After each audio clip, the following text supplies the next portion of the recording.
Hi everyone, recently it was World Environment Day and today we're going to be talking about 5 ways that your business can reduce its environmental impact and hopefully help to fight climate change.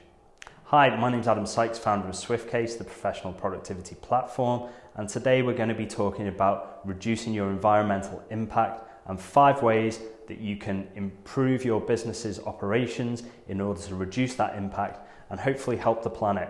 So today businesses need to be more ethical. There's certainly, if you're not actually doing it because you believe in it, then your clients believe in it as well. So, you may as well start believing and get with the program, because especially millennial generation, they want to know that their businesses are ethical and they believe in something and that they're really trying to be part of a better world and to promote things that are helpful to everybody.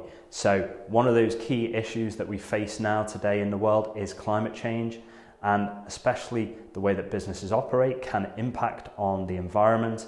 And today we're going to go through how your business can improve its impact on the environment, 5 ways that cover a range of things that you can get started on today to make the world a better place using your business operation. So we'll kick off with number 1, which is remote working. So a big issue for climate change is obviously transportation. So if your staff are coming to work, maybe they're commuting in cars or even some public transport like buses or trains, if they're commuting a long distance on a train, or worse still, they're flying in, then obviously there's a key target for reducing emissions, which is only going to help. So if we can offer remote working, maybe it's not every day for your staff, maybe your business can't do it all the time, but the more that we can offer it to our staff to be flexible, the more chance that they will take that opportunity to not commute into work, to work from home, or even work from a coffee shop, a local area. They maybe don't need to be in the office. So if you can offer remote working, let people work from home, let people work from their local coffee shop or wherever, then you may also find that they can concentrate better. So there are added benefits that they can focus on their work because they're left alone, they're in the quiet, they've not got people in the office bothering them. So there are other advantages to remote working. And another advantage of remote working is your staff might probably like it if they can avoid the commute, which is a very stressful experience, 2 hours in, 2 hours out, some people even longer. If they can avoid that, they're going to free up their time, they can spend more time getting their work done and more time at home with their family because they're not making that commute between the office. So the second way that we can reduce our impact on environment through business is to have smaller out-of-town offices. So very much related to the first way that we can improve our impact, which is it's all about reducing the commute. The commute is probably one of the biggest impacts that most office businesses will have on the environment. If you've got staff coming in cars, long distances, or any other public transport, like we said in the first way that you can reduce your impact through remote working, then this is one of the biggest targets. And what we can do by having smaller out-of-town offices is we can reduce that commute. We can put the offices closer to the staff members. We can reduce the time that they need to be commuting, which has all the benefits of remote working, about reducing stress through shorter commutes. And also it spreads your business around the country as well. So if you've got more offices, you've got more sort of people can see where you are, they can recognize your name. So it's got benefits for your business as well. So by putting the offices closer to where people live, having out-of-town offices, not in congested cities with people sat in traffic, put it closer to where your staff are, you can reduce your environmental impact.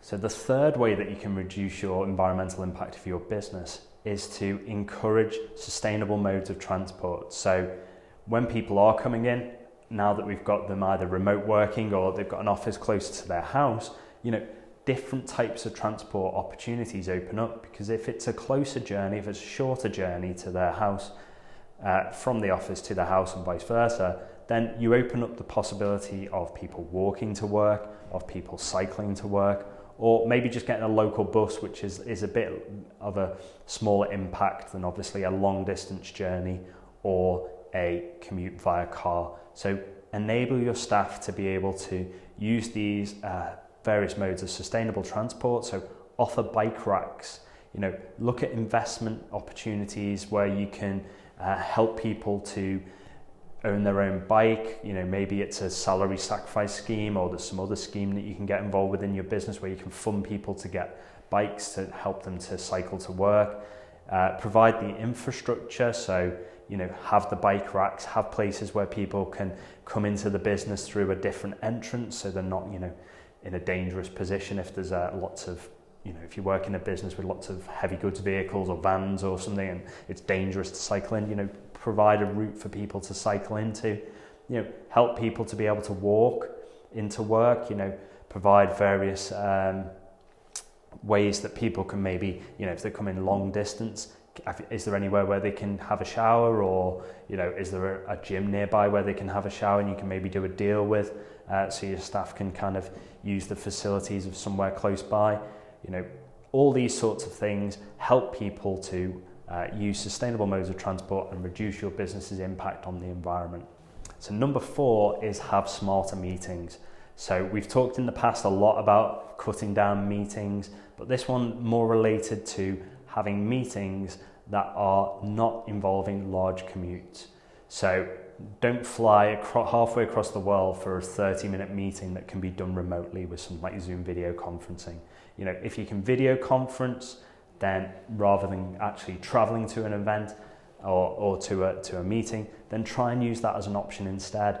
You're not only going to save your time because you're not commuting, you save the other person's time of setting up and hosting a meeting, when getting all the coffees and whatever else, when they can just sit in front of their laptop screen or even on their phone, and we can make those meetings more productive, saving your time and also removing that commute. Now, if you do need to actually go and see someone face to face, then try and use sustainable transport. So try and go by train, or at least use some form of public transport. If you can cycle to your meeting, then great.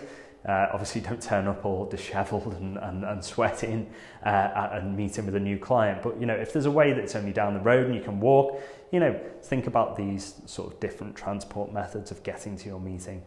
Now, if you really do have to make a long distance journey, then think about whether you can group your meetings. So can you make various meetings along the way, or can you visit a city and do all your meetings for that city in one day?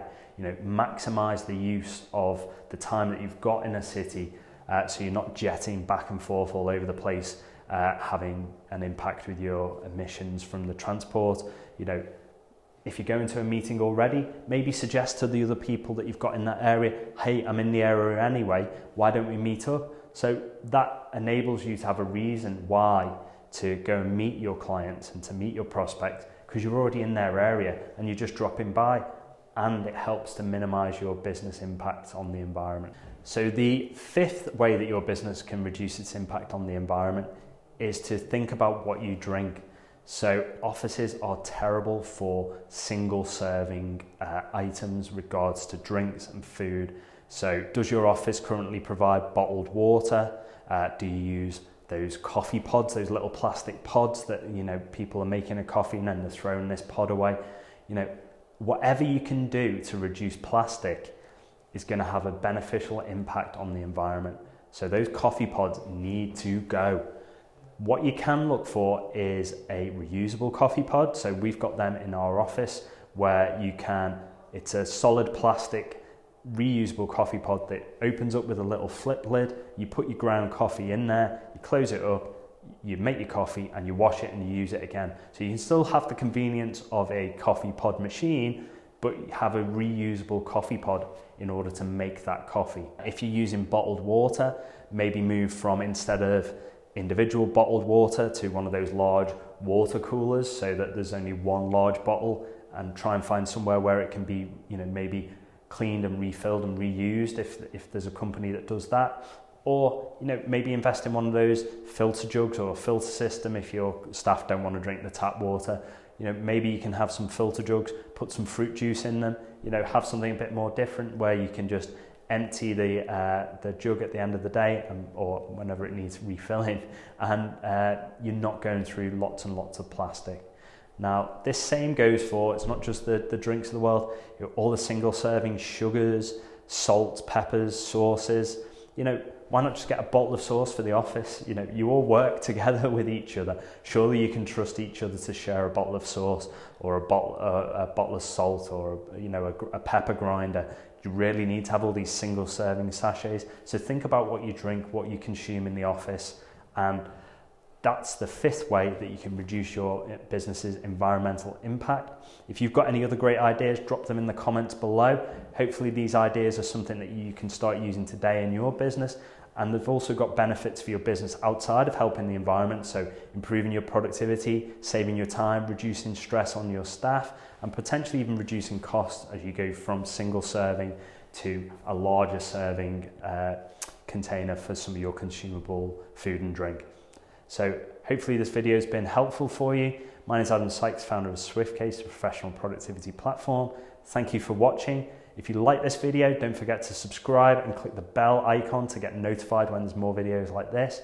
And thank you for watching, and we'll see you again next time.